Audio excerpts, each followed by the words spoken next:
invitation of the NPP's Ashanti Regional Chairman Wontumi, as many know him, he has been charged formally. We'll try and speak to our correspondent who's following this story for us in a moment, so you can also get to know what exactly it is. But you know that he had been at the premises of the CID since morning around 11, and as of yet, we've been told that he's just been granted bail. When we do connect with our correspondent, we'll get the details. But the charge we do know of currently is that he's been charged with mining without authorization. You know that he owns a mining firm, which is Akunta Mining, which has been in the news for, well, not all, I mean, for all the wrong reasons, and for which reason the security agencies thought it wise to invite him. And when we do get that connection, we'll update you shortly. And when he came out of the offices after several hours of interrogation, he was there with his lawyers. He spoke to the media that had gathered there. Let's listen to what exactly the NPP's Ashanti Regional Chairman has been saying after he was released. I said,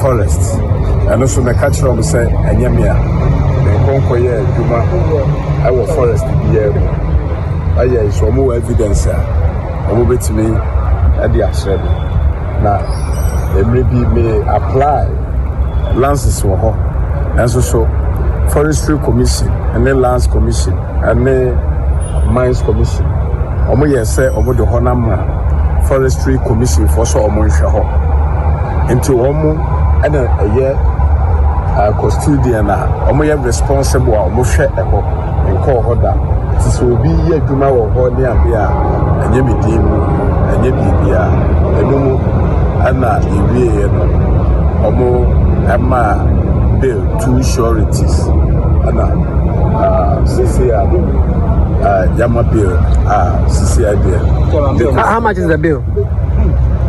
I can't see yeah, mommy bill, two sureties. How say about Cocoa Board, NAPO company, Hallmark, dealings with? No.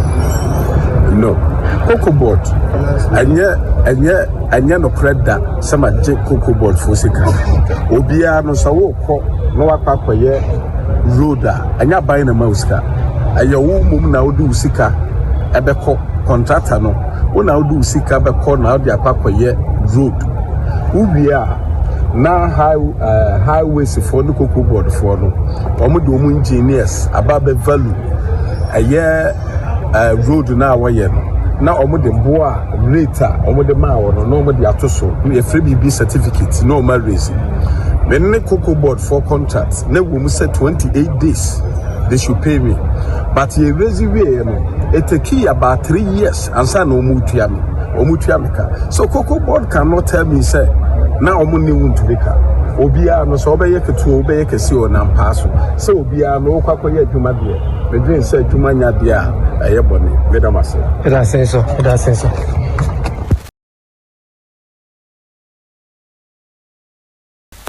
And that is Chairman Wontumi, the NPP's Ashanti Regional Chairman. Few minutes after he came out of the police CID office with his lawyers and supporters around him, has spoken to the media, and shortly has just been talking about some of the key issues that came up, that he was accused of working in the forest, which he says he denied. Well, let's get the specific details from our reporter, Beatrice Agyapong, who has been following this for us. Beatrice, thank you again for joining us. So finally, Chairman Wontumi is out. We heard him speak a few minutes ago. Give us a wrap of what exactly his point was. Hello, Beatrice, can you hear me? We seem not to have Beatrice on the line, but she has been following. She's actually still at the CID headquarters, where the NPP Ashanti Regional Chairman has been meeting with CID officers, and he came out a few minutes ago.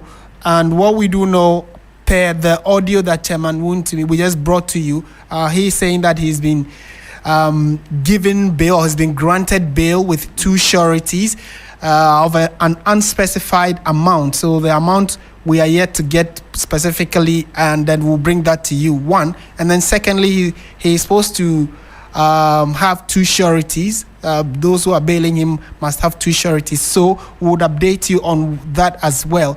And went on to touch briefly on the other speculation of why he may have been invited by the CID, having to do with his dealings with Cocoa Board. But I think we have a clearer connection to Beatrice now. Beatrice, if you can hear me, I was asking that Chairman Wontumi just spoke. Give us a summary of what exactly he was saying. Okay, he's been granted bail after 8 hours of interrogation. After 8 hours of interrogation, and speaking to him, he said he denied having any involvement with the concession mining company that he was accused of, and he mentioned that he has been granted the bail with 2 shortages. Yes. So far, this is what we can report from the...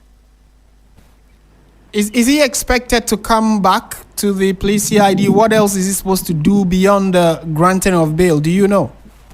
No, at this moment, I can't confirm if he's to report again to the CID. Do we know the amount of bail that he's been granted? It's an undisclosed amount at the moment. Yes. All right, Beatrice, thank you for that report. Beatrice Na Agyarko Soa is our reporter who joined us from the police CID headquarters, where Chairman Wontumi has just been released after almost 8 hours of interrogation between him and the CID officers. And he says that, like our reporter just indicated, he's been granted bail of an undisclosed amount with 2 sureties, and then also denies involvement in mining in the forest reserve, and says that a company that has been undertaking, quote unquote, some illegal activities in mining that has been attributed to him, he says he has no knowledge of that company as well. As the minutes wear on, we'll try and get some specific concrete details of this particular release and update you. I from nothing say tell my national security for no could feel hono no. Yo who and who said no squad here by the person no dimrika and who rafi honum to rafi any na or start here course there events team for jo a year course no say yeah and no now breaking news. Wontumi's accounts were frozen because, contrary to Chief of Staff's explicit direction to all state institutions not to effect any payments until the incoming government has pursued all payment certificates. All payment certificates. On the 8th of January, on the 8th of January, that time you know, na abaya sesa mewa. On the 8th of January, he was paid a specific amount of 50 million 871,811 Ghana cedis. What you say? I don't know. Then another 52 million Ghana cedis. He was paid by Emmanuel Ray Ankra, the ex-Deputy Deputy Chief Executive Officer of Cocoa Board, in utter disregard and in direct contravention of the Chief of Staff's directive. The payments regard to Cocoa Rose project in the name of a company he owns named Hallmark Civil Engineering. Hallmark Civil Engineering. He subsequently withdrew 11 million Ghana cedis in cash and bought 365-day government securities with 39 million Ghana cedis and transferred same to an insurance company he owns called Paradise Insurance Company. The least he can do is to be honest with his minions and tell them the truth about the criminal activities, about his criminal activities.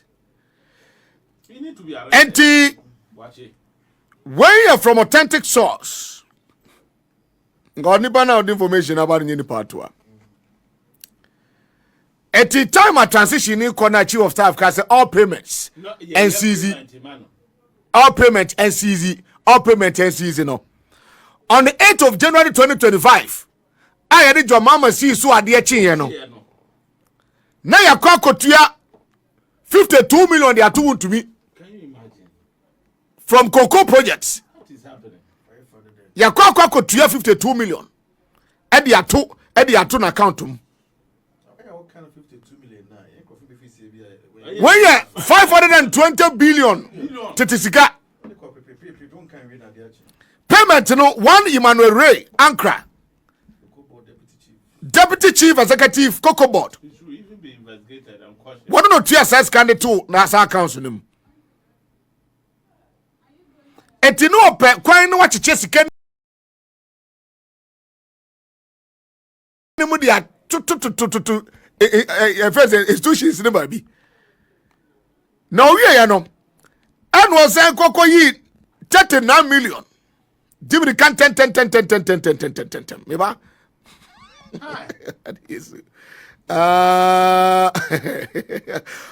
What 11 million or corridor 11 million.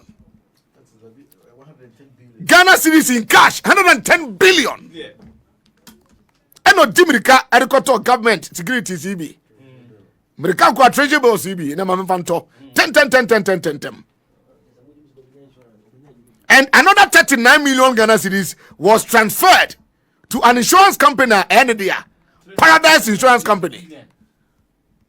390 billion. It is Ghana. Yes. So when you news sir, from authentic source, it would say Wontumi, yes say your freezing account and you will be na zabi what time no another abambia na ba no bese oye ne niema ati issues no be na start here bobo ba nti Wontumi na so be she o krom apa na so be she o krom apa menyo nam you know now and yeah, near Casca. Where details about? Yeah, Oreo for Nessa, na Osho, sir. Where details about? Time, you catch up no more NC. But I believe in one thing, and I'm happy that Ghana now has a president called His Excellency John Dramani Mahama, who believes in the allowing due process. Unlike when you are a Chris Nensabano, Chris no bad pianist time than can yet. So we believe in the allowing due process to go. What far could you so abo or money fema prepare to be held accountable? That one we can assure you. It is a 365-day government 1 year, I don't know. Yes, 1 year. It is what top bond. Now, I don't know. What the 11 million Ghana cedis are top bond 1 year. Share Adrian sir. Yeah. It is something I say we coachino. Wow, for money sika illegally in contravention with the laws. Yes. It always a goofy a betchino. Into a coachino. J. Fakoto abide the treasury bill. Don't let it be there in your name. Sign so divestima company, so that's insurance company, Paradise Insurance Company in this case. And so what you're sure about is this bill, this T bill it is for this company. But in effect, it belongs to the same person. But yes, Mr. Wontumi followers, and Mr. say, Sikabe Brebe Unya, Diana Yapadia, Diana no dear. Sasikabe Brebe Unya, I owe the good damn the dinka cracker. And as Sikabe Brebe Pania no dear. No, didn't quite say. No, call it say, Obibiara, we be around for crime passo in your scan. Scan so if finish him to say ma it occur to Atta na o to consultants. Obi a wa bre in your scar or the bobra papa. And unya or ukonya or the fubisua. Otumi to nessa meso bia so. Yen yempe Ibrahim Muhammad. The nine secretary say and anybody issue. No, look at what he has done for the person. There or say Kwame Despa don't call free. Share one case radio go mupen free from time to time. What to answer, but Obia one for crime purpose in Yiska. They say Obia in controversial government directives. One Mama Cocoa Board, former deputy chief executive officer. What is South Sika for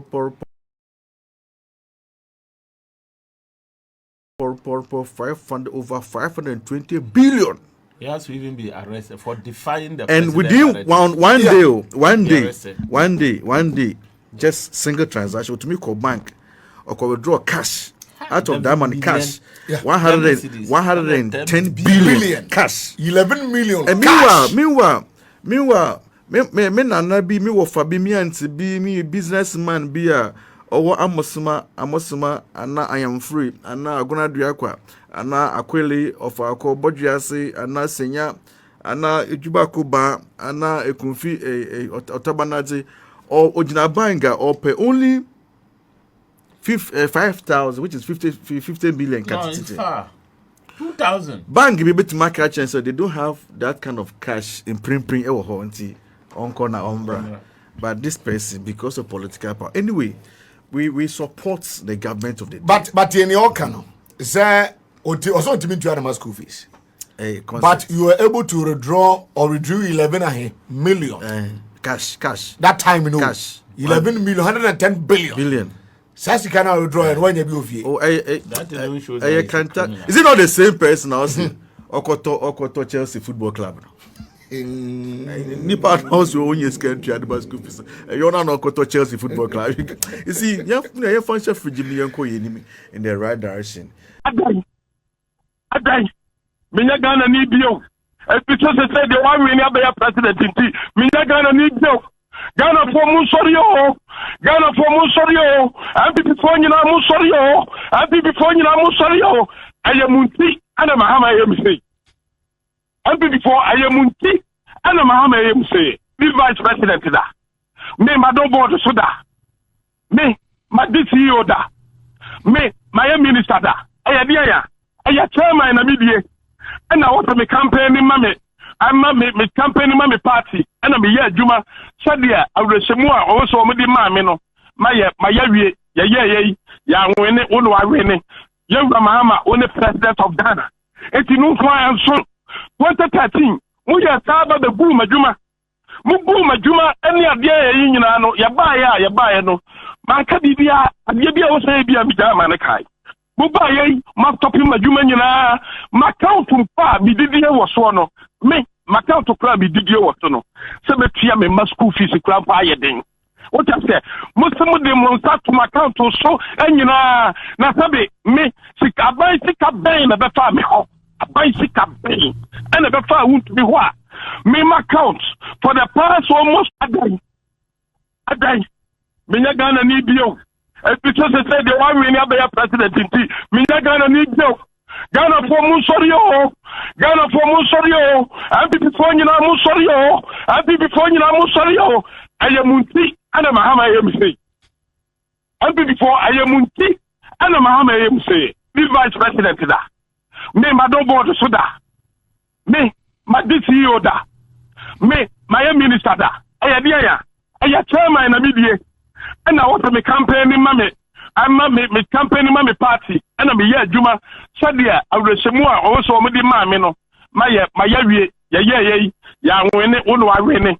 Young Mahama, only president of Ghana. It's no fly and soon. 2013, we are tired of the boom, Juma. Mubuma Juma, any idea in Anno, Yabaya, no. My Kadibia, and Yabia was a Bia Manakai. Bubaye, Matopi Majumana, Macau to Pa, Bidia was Swano. Me, Macau to Club, Bidia was no.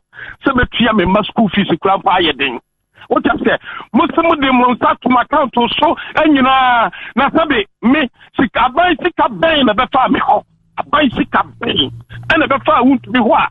Me my account for the past almost MPP for munya na agro no kra ye nyanhya ase we e comedy. Ukotro ni mu Bible ka se de nipa guo na no an wo ye de. Ucha na Ghana ha wo ba MPP for bebre e na wa ha. The MPP party hierarchy no mo national chairman. It is a to be a chinwa e be cripple MPP a wonye boni bia na ye to bia na ato me ba keke dia. And then 17 mom ni e be kwa no because in terms of hierarchy no ni mo odu chen Wontumi. And no than chen MPP o mo 16 regional chairman. E dia nti na o mu bia no national security for nkofa a Wontumi. E din kan e ba MPP free aban mu a omuko fie ne yemu se Wontumi onye minister da onye hwe da enso aban cars bi akodi ni ho a amfa kwan paso ye ko ye no ono agitu mu ne na ayi ankabas aban cars bi akosi Wontumi fie a yes eno dia ya fa kra da sa cars ne dia national security for kra fa da na mokodu ono se onya cars ne wai eno dia nyame nko anenim your friend no say cars you who say cars bi won ho a car no ya buy can or okay ye bref ye ko na ofofro kra kan ho a yes aye dey exercise kay boni keke ye pe dey no kan kay stealing because o share criminal code no me ye criminal and other offences act 1929 yeah I think section 127 to 129 defining stealing no. Yes, so all dishonest appropriation of something of which you are not the owner. You're stealing. It is a wood to me when you are buying nipa. Also, when you are bought that you are being buy car or higher chrono desire. One naked can the epedia do to me and cannot cry and capono and no than change. If you galamse, ya kaupe nipa.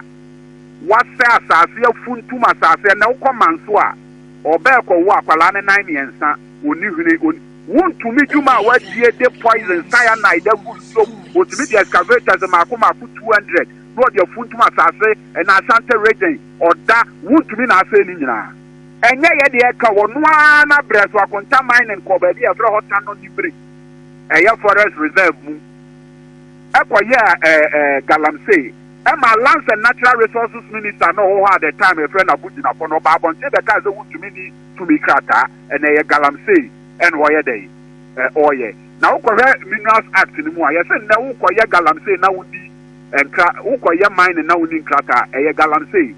Yet to make you some radu bow out to be called them by 5 years. Now say I contamine a Wontumi company. I got you a mama China near Rastos as a redonko. China needs to more I contamine another form, Wontumi na form and Omoya day, Omoya Juma. Ain't asamu apoyando ka se o mampanyiri wo mamu ha eni e tata nipa enom ne ade no eni nyina so bia Ghana e yo man a ye de bra e na ye de eguo edi dia apoyando e kan se Wontumi ya MPP chairman ti no so watieti amra so kra emra no ye nyanhwe ha na. Is that what the MPP is saying? But MPP ba ban mu no omo a omo fi say no omo aye bone wo omo susu ye mu a no omo fi say omo aye bone ti so opuni bafo bone no mo man for man ko jina court national security and ko for mo am yan for man ko court an ko di omo asem ana edi for yando asem ne de said your kan wa no omo tie ni wa asem no emu o ha tenten wo kra mu odu ebia Wontumi o mampanyini Mahamadu bank bi a your friend Exim Bank say from Ghana for Wontumi wakwaje $10 million or also with the Kodua what this can on the size can in Wontumi be free what was it 10 million Ghana cedis Exim Bank so with the Kodua bro kumba ukoji ya scan what the Cant ye betimi di ama Ghana mabunu ama mo di aye adwuma no wa ban na wo nti na wo fi say wa ban nkoda wakwaje say scan wa ye dey eti na sabi aso sabi anyado sabi se uko di ensamanfo kwadu a ana se ukobo yi sonsono bosia no wanti a akyere bene ne apremre emeda ebeda wo kanajo enti ni amaboni a Wontumi di abai gina abai so de eye no eno nene abu aka ne simu a a national security for dinner. Now, you know, who's a Ghana, your Maya, your Dembra, Ghana, your Maya, military dictatorship, national security call for Wontumi and Nasabi, Yakobona send you one, and I say, Yakoboni too. National security for Fano, near you and one dance here, one, you didn't go to Nasa. And to this issue about Dompreh, there is emotional blackmail one day, and yet you must send your mechanic. We could have the Royal Prejaye, MPP Abemobia, what deep on Neopia and Fear what trade or Hunta to me actually deep on Ibiano, and then Embrano the bad day. If it is Boyando, dear Sabi, a man in Hakoman Kimpo, Sanya Mekayano, I'm going to Yanya day in Yansha Siakra, Wontumi near maybe our year in NDC Sanya Mekara, what is 10 million. The Poyando war, Humaneswa, and Kayamusano near here, someone make an abewa. Now, I no cross some mobile, Mabel say, man, road contracts be also one year. I don't know a cocoa board contract be our Western region. Now, cocoa board at the time, 1 kilometer stretch of asphaltic overlay grano, now $800,000. Sapete can wound to miss 1 kilometer be $1.5 billion. At $45 million a coin one year. A coin that was say I'm in Oka. Angabas. Sika $45 million now. Yes, $45 million. Men are under the Cocoa Road. And now Okwa Asante region, a Krobi de Torkornoo, a coin water a year free or at the core above 4 or French above 4. Yet the Mawuntumi, the man mobilization on your man, says Canina. Now will be. After Obi, I we now will say a year, original time MPP in Timmy and Chenwa, and as a national security form Frenwa. One okra now, your man before Wakrano, I was say, Embrani Udi. Now, for Yando, who say you were Bonibi or your friend are equate offenses. Consider as an abatement. Ubi I am a bonny Namra Ebechino now, we are say. Betum foot drug mama for any a dino ama bonino a wet dino of an equatia and Nagasan your money. And now every year national security for your day. Mojuma. Now we and Kaidum environment this is funny and so I want to say. And then the answer was Bam, a China near Nipo. Jadibia will be honest 1 to 2 years now do to me no man for who do to me this dream, who do to me a far by near ma any so far, and maybe that's one. I tell you, Beba Ede, Ebeba, na one more brapa, and Yama ever fawasi. Now, Mammy, where deal with you? Skawubudi, as soon now you watch a mount to Missono, Yatesi so about national chairman, Obisi Musulunti, and as we saw Biokuta Secretary as a Jayashia, and a bomb Mamoyas actions. Na Agyapong no what simple and some and now we're trying to near time. Wontumi Asante regional chairman crown the VC. For the first time since the year 2000, yet the MPP about less than 70% to Asante region. Now Asante region get to acquire beating in a national novel. Wontumi the who the what I say. And the MPP in your Wontumi Kwasa MPP can see any and Kayo Wontumi Kwana, your prosecute Tunwa, and I'll be cut a national chairman. Kwabena do one here or no to me and also told them I come 37 year prosecute no. And you be our not to call MPP national chairman. Rakwami Christopher me our Kumfia or no go to $2.5 million for Cries trainer and on no see the original court or not to call national chairman. A man people no more and straight. Now won't to me who day and you will be a sabi between your bonnet dear. Who shall the yard so crowd over Bono day. Over Bono, Sanya Mekatra Ono, Wontumi was the chairman of Asante region NDC. Yenya 10 seats, and then so Mutumichimi and Sade, Bienua Semiensa. For the first time since the year 2000, NDC Yenya 34%. It's Wontumi non over the one or two of national chairman. As I say, it's true. But no just say, why a Bonia and Rano on your day in the Bonia, why any Sika, why the year Alpha by Pasono.